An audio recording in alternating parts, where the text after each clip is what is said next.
Hello everyone, this is Cesar, and I was not going to make a video about this, but today while recording a lesson, I was recording a lesson, an AC/DC lesson, with my Gibson Les Paul Faded 2007. I broke a string, the G string, and then when I started cutting the strings to replace them, I said, okay, you know what, I'm going to record the video. This is why you see that those two have been cut.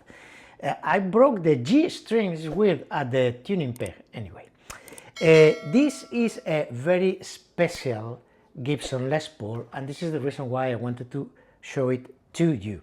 It is a 2007 Gibson Les Paul Faded, but it has been modified, it's a conversion, by Larry Corsa. And those guitars are really very difficult to get. It's difficult to put your hands around one of these guitars. I am the proud owner of this 2007 conversion. I will put a link in the description section to the Larry Corsa website. They are always out of stock, right? I mean, I think mine is the number, let me check, mine is the number 343, the 343 that apparently has been done. Yeah?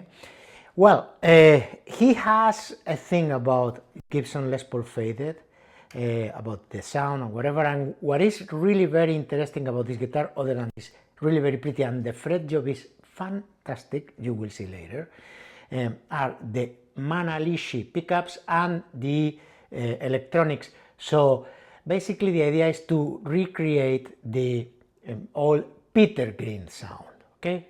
So we are going to restring it, etc. And I'm going to show you the tailpiece and the somehow tune-o-matic bridge here, because those are two features that he puts in all his conversions, and I think they're really cool, right? So stay tuned, it's going to be a long video. Okay, so we got rid of the old strings. One thing I did in this guitar is I put, let me just give you a better angle. I have installed locking tuners, Gibson Revolution, these ones, and the original ones that were coming with the guitar are these Faber, which are really very good vintage.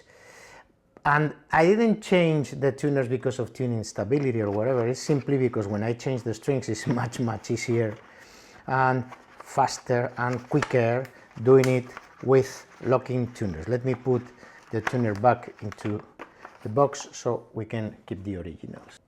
Let me also show you with this light.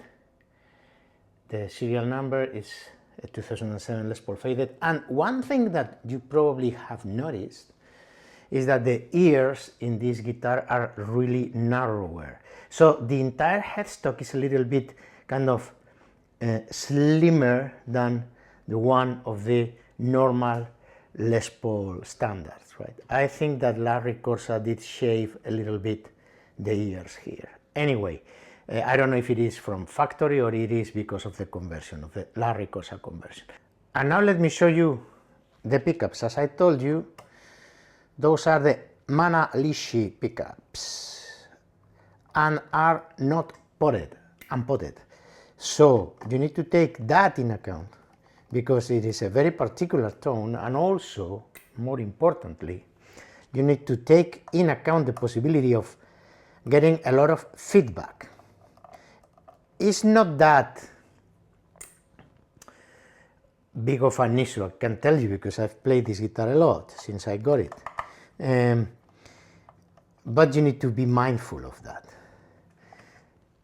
You see,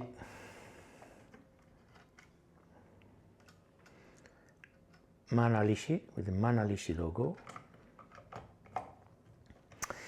And now we're going to put the pickup back in position, and I will show you the tailpiece and the bridge, the so-called tune-o-matic, because it's an integral part of the Corsa conversion. Well, let's start with the tailpiece. The tailpiece does not fall without the string tension, and it is because it's locked in position here. They give you this tool, and then let's unscrew this so you can see this is beveled, so the tailpiece comes here, and once you screw this in place, it puts pressure and then it's locked. Okay, they give you these two washers, so you could increase the height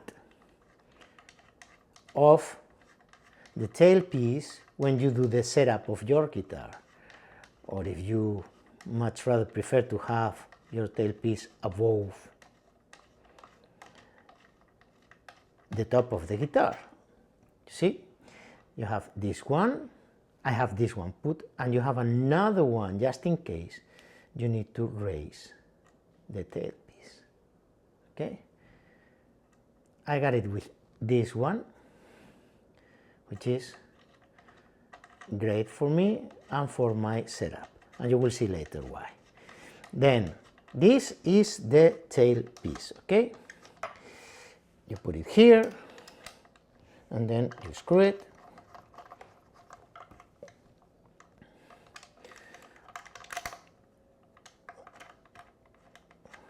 and once it comes to the right position, it gets locked, so it does not fall without the string tension. Okay, and now the bridge, the tune-o-matic, that here is called the tone lock, the favor tone lock. You see it's also locked here. You cannot lift it. You have two kind of screws here at the top of the studs, and then with the tool that they give you, you loosen them. See? Okay. I'm going to do it with one here, with the left hand, so you have a good visual. Okay. You don't need to loosen them completely because they may fall on the top of your guitar, but enough to do the setup of your guitar with those wheels, with the two wheels here. You get to the string height that you want, that you need, that you like, to the accent that you like, and once you're there, you lock it again with the tool, and it's perfectly in place and it doesn't move, and I think it's a brilliant thing, honestly. Simple but very effective. Okay, so this is, as I said, an integral part of the Corsa conversion. You can buy those parts and install them in your guitar. You need to change the studs, etc., but it's not that difficult. Again, I will put a link in the comment section or in the description section, but it's not sponsored. I don't get anything if you get one of the favor parts. Okay, a couple of things before we restring it, etc. I think I told you the radius was 12, and it's exactly the radius of the guitar, 12 inches. It is chambered, so it is a light guitar. In the specs that Larry Corsa gives you when you get the guitar, it says that it weighs 7 pounds 8 ounces, which is 3.40 kilograms, less than half of my Yamaha 1820, by the way. Okay. What we are not going to do this time is using the razors to kind of polish the frets, because the guitar was in perfect use. I just broke one string, and we are not going to oil the fretboard either. Anyway, you have a complete setup of this guitar already in my channel. I will put a link here so you can watch it. Once we have the strings back on the guitar, I want to show you something, so please bear with me, because you need to take that in account if you decide to buy a Gibson Les Paul. Well, it's done. Good old Adarios 10-46 XL, the ones that I always string. Specs. The neck relief I always have around 10,000ths of an inch, a little bit below sometimes. This one is pretty straight, it would be around 8,000ths of an inch, right? And the string height I keep 1/16 of an inch, more or less, first and sixth string, because the rest are driven by the bridge here. The pickup height is a little bit below 1.8 millimeters in the neck pickup and 1.6 millimeters in the bridge pickup, more or less. The thing with the pickup height, you need to hear your guitar, you need to listen to your guitar. It's more about how does it sound to you, if the pickups are in balance, etc. Okay? Now, I want to show you something before I finish the video that is very important when you are kind of looking to buy a Gibson Les Paul guitar, and it's related to the fret nibs. And I'm gonna zoom it for you here so you see what I mean. Okay, we are gonna stay around the 12th fret. The nibs in Gibson Les Paul are these plastic ends, right? So it's kind of a plasticky thing that goes on top of the end of the frets. Beware of the nibs when you are going to buy a Gibson guitar.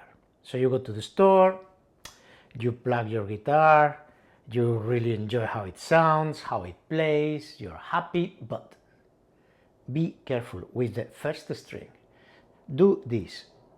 Take the string out of the fretboard, right? Push it outside the fretboard and check if it gets caught between the nib and the fret. In this case, is a fantastic fret job, the one this guitar has. But in a lot of Gibson Les Pauls, when you do this, the first string gets caught between the nib and the fret because it's not properly done. And then when you're playing, sometimes the string gets trapped there and it's horrible. It happens, and it happens a lot in the years that Gibson was, let's say, weaker in quality control. In 2019, this was really an issue. This is a 2007 guitar. But anyway, do it. Try. Sometimes what happens is that the nibs are not properly done, and then it's a terrible feeling when your string, your first string, gets caught between the fret and the nib. See you very soon in my next video, and up to that moment, please play your guitars, have fun, and be good. Bye.